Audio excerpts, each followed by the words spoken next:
Tout est rassemblé dans un seul petit fragment, en un seul verset, dans le livre de l'Exode. Une nuit a beaucoup observé. Exode 12, 42. Ou pour une autre traduction, la version anglaise, une nuit a fortement se souvenir. S'il existait dans votre histoire une nuit qui serait remémorée et célébrée durant 3650 années, ce serait une nuit très importante, ou formulons-le d'une autre manière, si une nuit fut d'une telle importance que Dieu dit qu'elle devait être mémorée pendant au moins 3650 années, c'était assurément une très grande nuit. Mais cela n'est rien. Il est possible que dans nos vies, il y ait une nuit qui aille bien au-delà. 3650 années sont seulement un laps de temps. Lorsque nous en venons au dessein de Dieu, nous chevauchons purement et simplement le temps et l'expression qui gouverne et jusqu'au siècle des siècles. Voilà une nuit importante, si, à un moment donné, nous y entrons.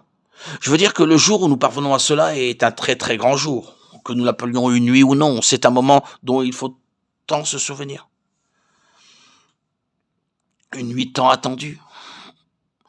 En revenant à cette expression dans l'histoire d'Israël, nous savons que cette nuit-là, cette grande nuit-là, qui devait être autant remémorée et observée pendant tant de siècles par la suite, était la nuit ou le moment de l'accomplissement d'une délivrance tellement désirée, longtemps attendue, l'aboutissement de cette période mentionnée par l'Éternel à Abraham concernant sa postérité.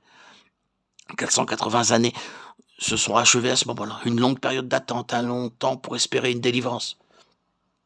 Dieu a attendu bien plus que cela pour obtenir ce qu'il pourrait obtenir ce soir.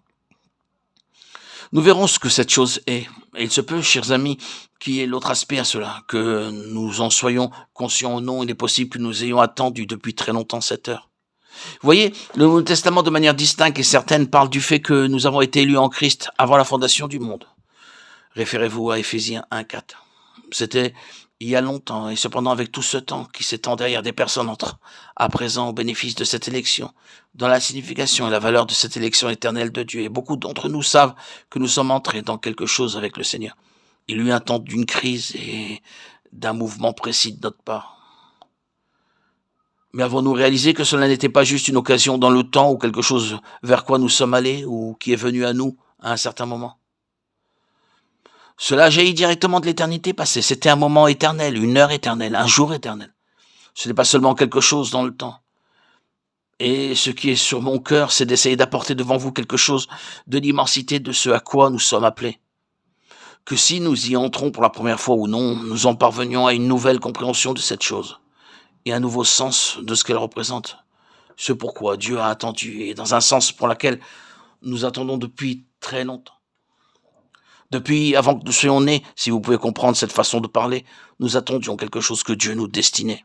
Et si nous le saisissons, et nous ne le saisissons pas toujours au jour où nous naissons de nouveau, nous savons que quelque chose s'est produit, que quelque chose de très grand s'est passé.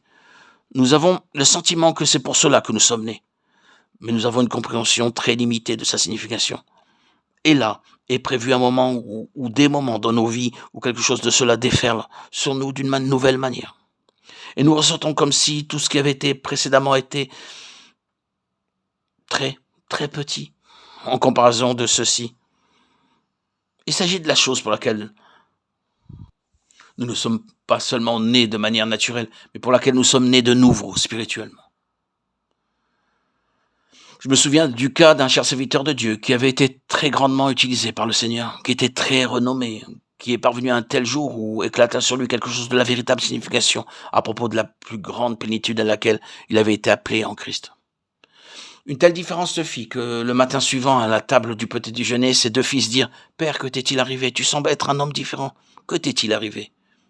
Il est retourné au pupitre de sa grande et fameuse église et les gens commencèrent à dire « Qu'est-il arrivé au pasteur? Il semble être un nouvel homme. » Alors qu'il sillonna le pays où il était connu, la même question se posait. Qu'est-il arrivé?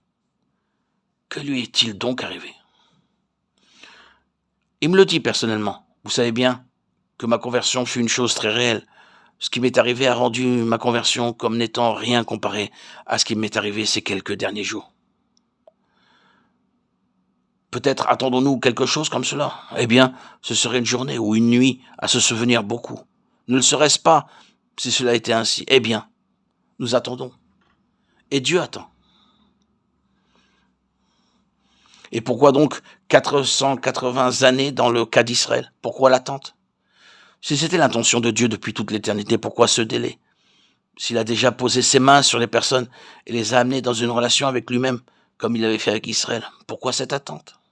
Vous savez, il y a un mystère à propos des temps de Dieu. Bien sûr, c'est le mystère de la préscience de Dieu.